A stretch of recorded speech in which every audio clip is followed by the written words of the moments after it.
Welcome students, आपका मेरे channel science classes by doctor Kumkum Saxena for 9th and 10th में बहुत स्वागत है।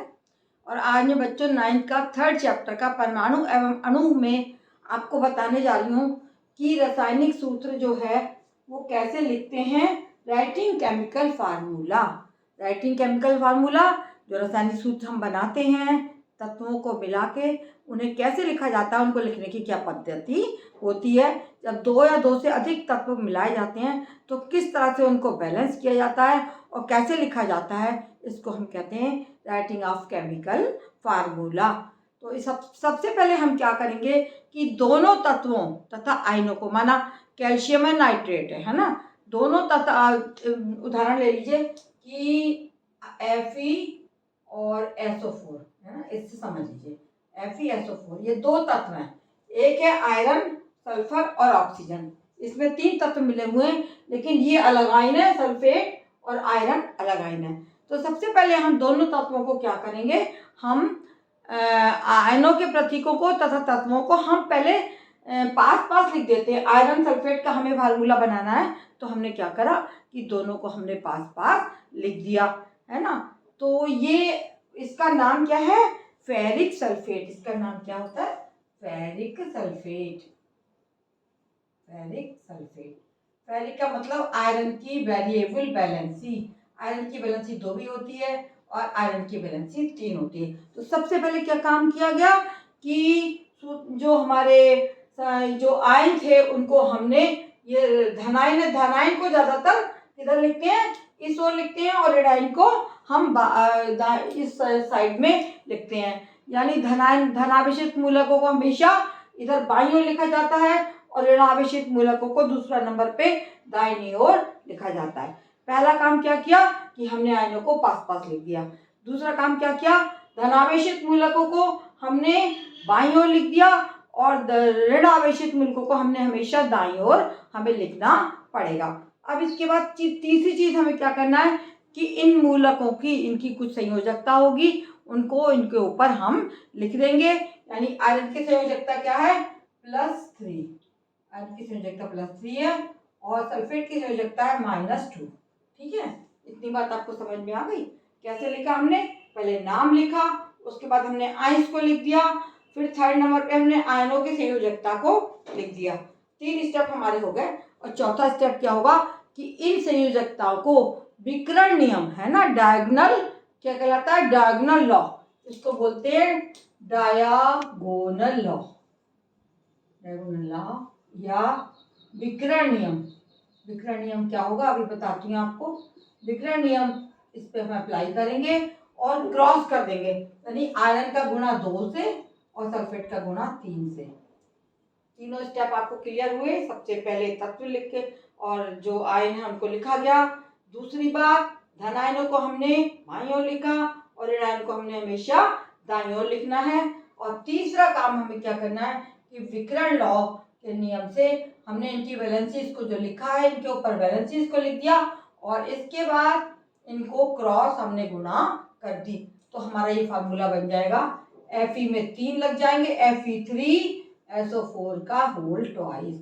यानी डायगोनल विकर्ण जो धनायन का जो है वो ऋणायन की संयोजकता से गुणा और जो ऋणायन है उनका धनायन की संयोजकता से गुणा हो जाएगा। ये आपको मैं समझती हूँ बिल्कुल क्लियर हो गया होगा। और इसका नाम है फेरिक सल्फेट।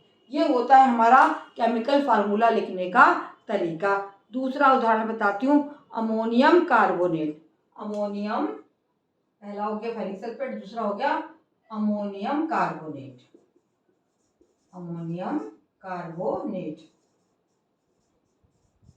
अमोनियम का क्या फार्मूला होगा, NH4।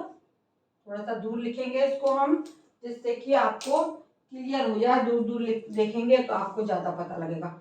NH4 और यहाँ पे लिख दिया CO3।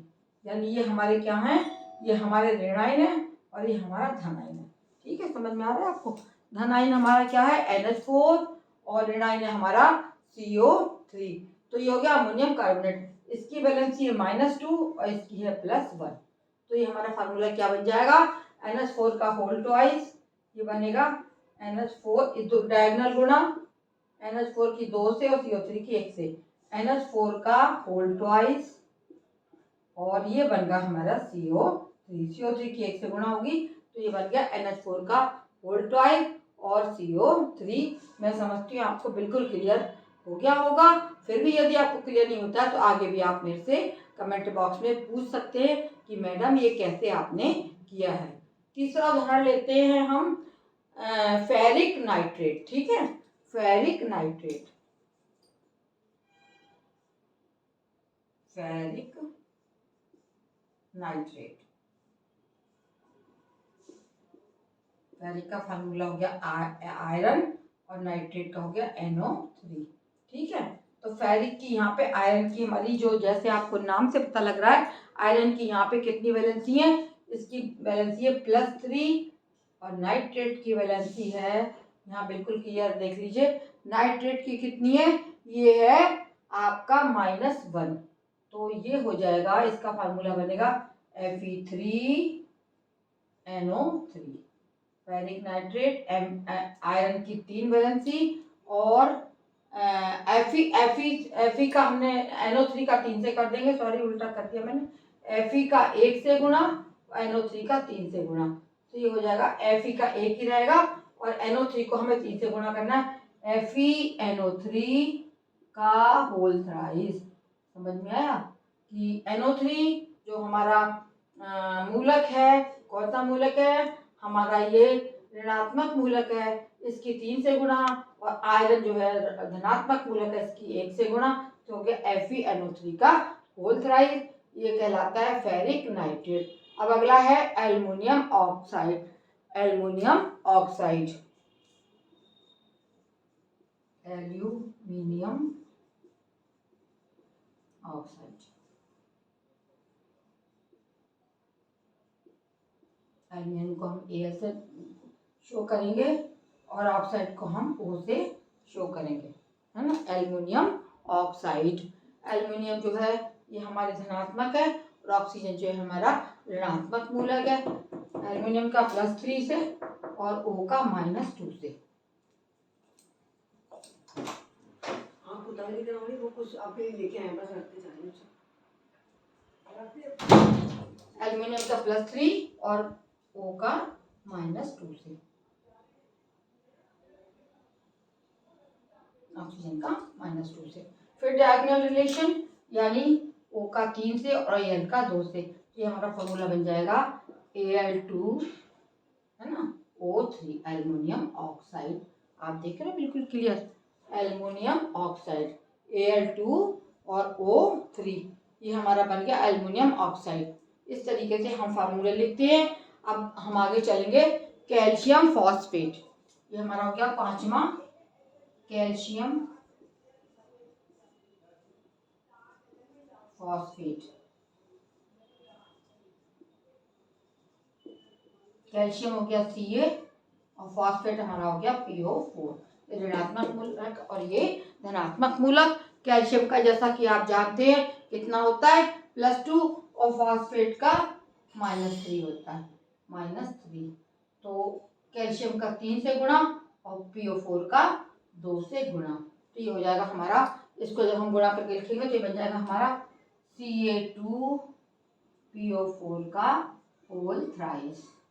ये बन गया कैल्शियम फॉस्फेट। आप देख लीजिए, Fe3SO4 का होल ट्वाइस, ये क्या हो गया, ferric sulphate, ammonium carbonate, NH4 का होल ट्वाइस और CO3, और ये हो गया फेरिक नाइट्रेट FeNO3 का होल थ्राइस, और एल्युमिनियम ऑक्साइड Al2O3 और कैल्शियम फॉस्फेट Ca2PO4 का होल थ्राइस। इसको आप नोट कर लीजिए और इसको फिर मैं आगे बिल्कुल साथ साथ और आपको बताती हूँ किस तरीके से आप इसको अन्य कंपाउंड्स को भी लिख सकते हैं। इसको मिटा के मैं अन्य कंपाउंड के बैलेंस करना भी आपको बता रही हूँ। ये हो गया आपका क्लियर। अब आगे चलते हैं हम और आगे भी इसी तरीके के अन्य कंपाउंड्स के भी नाम लिखने का प्रयास करते हैं कि किस तरीके से इनका फार्मूला सूत्र हम बनाएंगे, है ना। और अगला सूत्र हम जब बनाने जा रहे हैं वो है सिल्वर क्लोराइड, है ना, ये है सिल्वर क्लोराइड।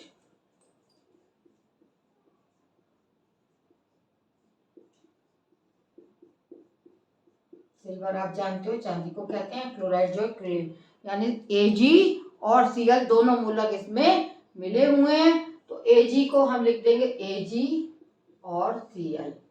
Ag की +1 है और Cl की -1 है, तो यानी डायगोनल जब हम करेंगे तो कुछ भी हमें नहीं करना है, ये हमारा बन जाएगा बिल्कुल क्लियर सा Cl, है ना।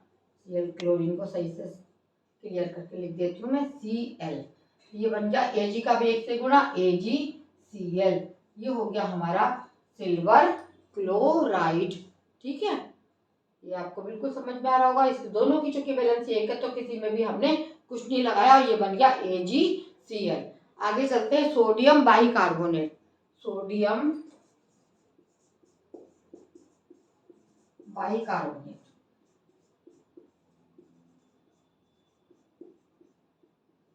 सोडियम का हो जाएगा Na और बाइकार्बोनेट का हो जाएगा HCO3। ये हो गया धनात्मक मूलक, ये हो गया ऋणात्मक मूलक। जैसा आप लोग सब जानते हैं कि सोडियम की वैलेंसी +1 होती है और HCO3 की -1। डायगोनल रिलेशन करेंगे तो फिर वही आ जाएगा आपका कि एक ही एक रखना है, तो NaHCO3 सोडियम बाइकार्बोनेट का फार्मूला ये आपके सामने लिखा गया है। अब आगे चलते हैं क्रोमियम फॉस्फेट। क्रोमियम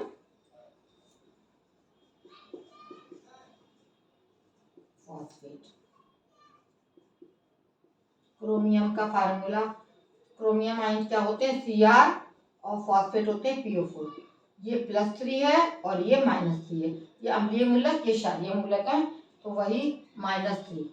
इनमें दोनों में 3 लगाएंगे तो ये हो जाएगा, दोनों का क्या है, दोनों का Cr3 इनका +3 और इसका -3 है, तो किसी पर भी कुछ नहीं लगाना है, डायगोनल करेंगे भी तो हम, तो हो जाएगा CrPO4 का होल साइज, क्योंकि किसी में कुछ नहीं लगाना है। इसकी +3 है, ये -3 है, तो दोनों एक संयोजकता है, एक दूसरे को क्या करेंगी, काट देंगी, और हमें कुछ भी नहीं लगाना। ये हो गया क्रोमियम फॉस्फेट, आपके सामने लिखा हुआ है। अब आता है कैल्शियम कार्बोनेट। इसी तरीके के भी होते हैं जिनमें कुछ नहीं लगाना है। कैल्शियम कार्बोनेट,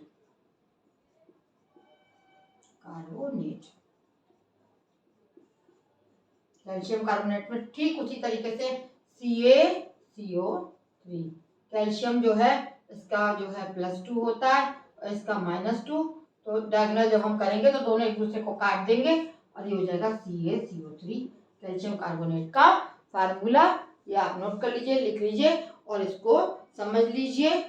मैं फिर कहूँगी कि आप इसी तरह मेरे चैनल्स को देखते रहिए, मैं आपसे कांटेक्ट करती रहूँगी और आप लोग भी मेरे से ऑनलाइन कांटेक्ट कर सकते हैं। जो भी पढ़ना चाहेंगे आपको क्वेश्चंस भी बताए जाएंगे आगे, जो आपके अभ्यास पुस्तिका में दिए हैं। मेरे चैनल को यदि सब्सक्राइब नहीं किया तो बच्चों सब्सक्राइब कीजिए, लाइक कीजिए, शेयर कीजिए अपने अन्य स्टूडेंट्स के लिए, और मेरे चैनल को इसी तरीके से आप देखते रहेंगे, वॉच करते रहेंगे। आपका बहुत बहुत बहुत धन्यवाद। मेरी कक्षाएं निःशुल्क है, हर बार मैं कहती हूँ, केवल आपको अपना समय देना है।